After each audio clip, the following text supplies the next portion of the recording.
Hello everyone. आज हम civil disobedience movement से रिलेटेड इम्पॉर्टेंट एमसीक्यू को डिस्कस करने वाले हैं। ये सारे क्वेश्चन जो है या तो यूपीएससी ने या फिर ये स्टेट पीसीएस में पूछे जा चुके हैं। मैंने इनमें बहुत ही सिंपल क्वेश्चन इंक्लूड किया है, तो एटलीस्ट 80% का आंसर आपको इनमें से ज़रूर पता होना चाहिए। अदरवाइज आपको ये वाला चैप्टर फिर से रिवाइज करने की ज़रूरत है। बात करते हैं फर्स्ट क्वेश्चन का, तो सबसे सिंपल क्वेश्चन है कि गांधी जी ने दांडी मार्च को कौन से प्लेस से शुरू किया था? चंपारण से, साबरमती से, बरदौली से या फिर दांडी से? ये क्वेश्चन जो है यूपी पीसीएस ने 1999 में पूछा हुआ है। नेक्स्ट क्वेश्चन की बात करते हैं, तो आपको बताना है कि civil disobedience movement started with the declaration of home rule या फिर with the partition of Bengal या फिर विद द दांडी मार्च या फिर विथ द डिक्लेरेशन ऑफ पूर्ण स्वराज बाय द कांग्रेस। तो इनमें से किसके साथ ही सिविल डिसोबीडियंस मूवमेंट स्टार्ट होता है वो आपको बताना है। बात करते हैं नेक्स्ट क्वेश्चन का, तो देखिए सॉल्ट सत्याग्रह के दौरान गांधी जी को अरेस्ट कर लिया जाता है, राइट? आपको पता होगा। उसके बाद जब गांधी जी अरेस्ट हो जाते हैं तो उनकी जगह कौन जो है लीडरशिप का रोल प्ले करता है? अब्बास तैयब जी, अबुल कलाम आजाद, जवाहरलाल नेहरू या फिर सरदार पटेल? ये क्वेश्चन जो है यूपी पीसीएस ने 2002 में पूछा हुआ है। नेक्स्ट क्वेश्चन की बात करते हैं, तो आपको बताना है कि इनमें से किसने जो है मार्च को ऑर्गेनाइज किया था तंजौर कोस्ट पे to break the salt law? Okay, आपको बताना है कि इनमें से किसने जो है मार्च को ऑर्गेनाइज किया था to break the salt law on the Tanjore coast? V O Chidambaram Pillai ने या फिर सी राजागोपालचारी ने या फिर एनी बेसेंट ने या फिर नन ऑफ द अबव? ये क्वेश्चन जो है यूपीएससी ने 2015 में पूछा हुआ है। नेक्स्ट क्वेश्चन की बात करते हैं, तो आपको बताना है कि रेड शर्ट जो कि एक ऑर्गेनाइजेशन था, ये किस लिए फाउंड किया जाता है? First, to make the independent Pakistan या फिर थ्रो आउट द ब्रिटिशर्स, इसके लिए इसको फाउंड किया जाता है?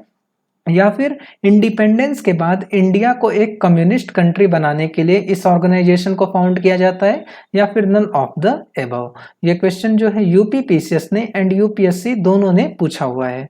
बात करते हैं नेक्स्ट क्वेश्चन का, तो आपको बताना है कि after the failure of civil disobedience movement Gandhi ji इनमें से कौन सी चीज को इंपॉर्टेंस देते हैं?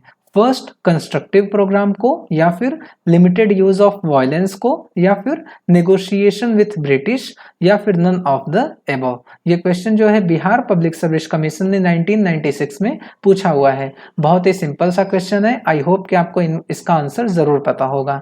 बात करते हैं नेक्स्ट क्वेश्चन का, तो आपको बताना है कि जो सोल्जर्स थे आपके गढ़वाल रेजिमेंट के, वो मना कर देते हैं फायर करने को इनमें से कौन से मूवमेंट के रिवोल्यूशनरीज को? ओके, मैं अगेन रिपीट करता हूं कि गढ़वाल रेजिमेंट के सोल्जर इनमें से कौन से मूवमेंट के रिवोल्यूशनरीज के ऊपर फायर करने को मना कर देते हैं? खिलाफत मूवमेंट के रिवोल्यूशनरीज के ऊपर या फिर नॉन कोऑपरेशन मूवमेंट के रिवोल्यूशनरीज के ऊपर या फिर सिविल डिसोबीडियंस मूवमेंट के रिवोल्यूशनरीज के ऊपर या फिर क्विट इंडिया मूवमेंट के रिवोल्यूशनरीज के ऊपर? ओके, ये क्वेश्चन जो है यूपी पीसीएस ने 2004 में पूछा हुआ है एंड अगर आपने स्पेक्ट्रम पढ़ी हुई है तो आप जो है इजीली इसका आंसर दे सकते हो। अब हम बात करते हैं आंसर का, तो देखिए फर्स्ट क्वेश्चन, गांधी जी ने दांडी मार्च कहां से शुरू किया था? तो उन्होंने उसको साबरमती आश्रम से शुरू किया था। बहुत ही सिंपल है, आपको पता होगा जरूर, है ना? बात करते हैं नेक्स्ट क्वेश्चन का, तो देखिए दांडी मार्च के साथ ही गांधी जी जो है सॉल्ट लॉ को ब्रेक करते हैं, राइट? एंड उसके साथ ही जो है आपका सिविल डिसोबीडियंस मूवमेंट शुरू हो जाता है। तो इसका आंसर क्या होगा आपका? सी। बात करते हैं कि गांधी जी के अरेस्ट होने के बाद सॉल्ट सत्याग्रह के दौरान जो है अब्बास तैयब जी जो है वो एक लीडरशिप का रोल प्ले करते हैं। ओके, तो इसका आंसर क्या होगा आपका? ए। आपको ये चीज याद रखना है कि जब गांधी जी अरेस्ट हो गए थे सॉल्ट सत्याग्रह के दौरान तो लीडर कौन था? तो लीडर थे आपके अब्बास तैयब जी। ओके, अब हम बात करते हैं इस वाले क्वेश्चन का, तो देखिए बहुत ही इंपॉर्टेंट क्वेश्चन है। First thing and second thing ये स्पेक्ट्रम में दिया हुआ है, तो आई होप कि आपको इसका आंसर पता होगा। अगर आपको शायद याद आ जाए, अगर मैं बोलूं कि ये वेदारण्यम सत्याग्रह से रिलेटेड है। अब ये वेदारण्यम सत्याग्रह क्या है? तो देखिए आपका एक प्लेस है तिरुचिरापल्ली, ओके ना, तिरुचिरापल्ली से आपके जो है सी राजागोपालाचारी एक मार्च को ऑर्गेनाइज करते हैं वेदारण्यम तक, ओके। एंड यहाँ पे जो है वो सॉल्ट लॉ को ब्रेक करने के लिए इस मार्च को ऑर्गेनाइज करते हैं, ओके। तो इसको जो है वेदारण्यम सत्याग्रह भी कहते हैं। तो आपको दो चीजें याद रखनी है, पहला कि वेदारण्यम सत्याग्रह किसने ऑर्गेनाइज किया था, तो वो थे आपके सी राजागोपालाचारी। एंड वो कौन से प्लेस तक था, तो वो था आपका त्रिचिनोपोली, ठीक है ना, त्रिचिनोपोली से कहां तक, तो वो था आपका वेदारण्यम तक, ओके। एंड इसको कौन से नाम से जानते हैं, तो इसको आपका जो है वेदारण्यम सत्याग्रह के नाम से भी जाना जाता है। तो आपको ये 3 पॉइंट जरूर याद रखना है, ओके। तो इसका आंसर क्या होगा आपका बी। बात करते हैं इस वाले क्वेश्चन का। तो देखिए ये वाला क्वेश्चन भी आपने जरूर पढ़ा होगा, अगर आपने स्पेक्ट्रम पढ़ा है तो। ये क्वेश्चन मैं आपको बता देता हूं कि जो रेड शर्ट है वो यहाँ पे जो है, आपने अगर खुदाई खिदमतगार पढ़ा है ना, तो ये उसी को बोल रहे हैं, ओके। खुदाई खिदमतगार, तो खुदाई खिदमतगार का क्या मेन मोटिव था, तो वो था आपका थ्रो आउट द ब्रिटिशर्स, है ना। आपको ये वाला आंसर पता होगा अगर मैं खुदाई खिदमतगार की बात कर रहा हूं तो उन्हीं को जो है ये रेड शर्ट बोला गया है इस क्वेश्चन में। बात करते हैं नेक्स्ट क्वेश्चन का। तो देखिए सिविल डिसोबीडियंस मूवमेंट जब फेल हो जाता है तो आपको पता होगा कि इसी टाइम पे क्या होता है, ये 1934 के आसपास की बात है, राइट। इसी टाइम पे जो है पूना पैक्ट भी साइन हो रहा है। पूना पैक्ट का बैकग्राउंड क्या है कि B.R. अम्बेडकर जो है वो सक्सेसफुल हो जाते हैं डिप्रेस्ड क्लास के लिए एक सेपरेट इलेक्टोरेट लेने में, राइट। तो अब गांधी जी को समझ में आता है कि अब हमें ऐसा मतलब हरिजन्स के ऊपर जो लोअर क्लास है उनके ऊपर कुछ ज्यादा ही ध्यान देने की जरूरत है।